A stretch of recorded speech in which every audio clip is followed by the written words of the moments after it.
हिमाचल प्रदेश में जहां सरकार भांग की खेती को वैध करने जा रही है, वहीं विपक्ष के नेता जयराम ठाकुर ने हिमाचल में भांग की खेती लीगल करने पर कई सवाल उठाए। उन्होंने कहा कि एक तरफ पुलिस भांग की खेती को उखाड़ रही है तो दूसरी तरफ भांग की खेती को लीगल किया जा रहा है। सरकार नशा मुक्त भांग की खेती करने की बात कह रही है, लेकिन ये कैसे हो पाएगा, इस पर सवाल है। अभी तो कमेटी ने अपनी रिपोर्ट दी है और उसका थोड़ा अध्ययन करेंगे, उसके बाद ही मुझे लगता है कि उचित कहना होगा। लेकिन इस माननीय सदन में एक बार ने अनेकों बार इस विषय पर चर्चा हुई और चर्चा होने के पश्चात जब व्यवहारिक पक्ष अभी तक देखा गया उसमें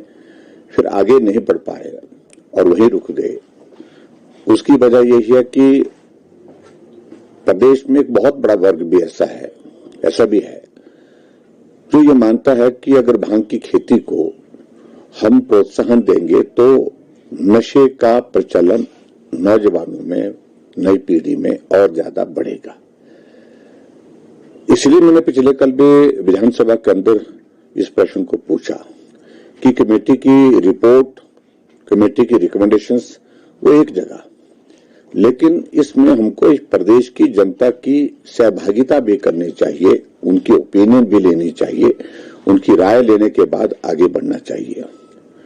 मंशा तो इसमें प्रमुख रूप से यही है कि भांग की खेती लीगलाइज तरीके से करें, कंट्रोल्ड एटमॉस्फेयर में करें और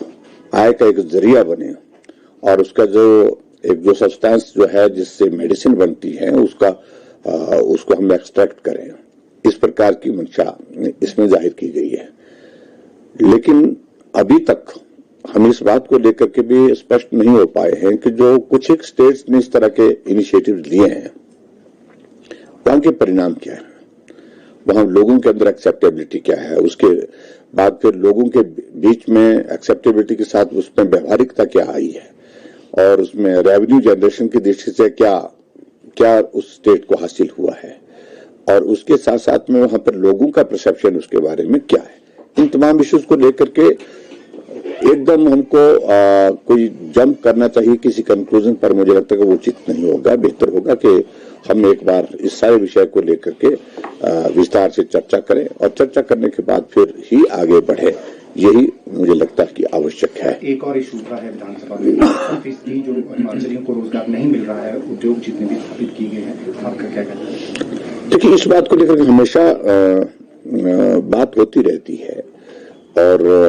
भारतीय जनता पार्टी की सरकार के दौरान भी हमने प्रयत्न किया है इस बात को सुनिश्चित करने के लिए कि जो हमारी जितनी भी इंडस्ट्री लगी है, इंडस्ट्री में जो काम करने वाले लोग हैं उसमें 80% लोग हिमाचल के हों। ये एक बाध्यता भी है उनके लिए, क्योंकि जो भी सारी फॉर्मेलिटी, जो एग्रीमेंट्स वगैरह होते हैं उसमें इसका प्रावधान ऑलरेडी है। लेकिन फिर भी उसके बावजूद भी हमने इस बात को देखा है कि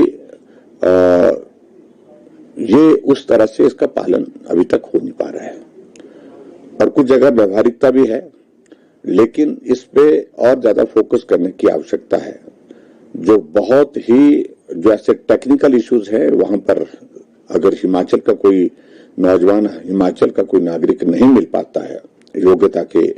अनुसार तो समझ में आता है कि बाहर का आदमी रखना वहां पर उचित होगा। लेकिन अवेलेबल जब है तो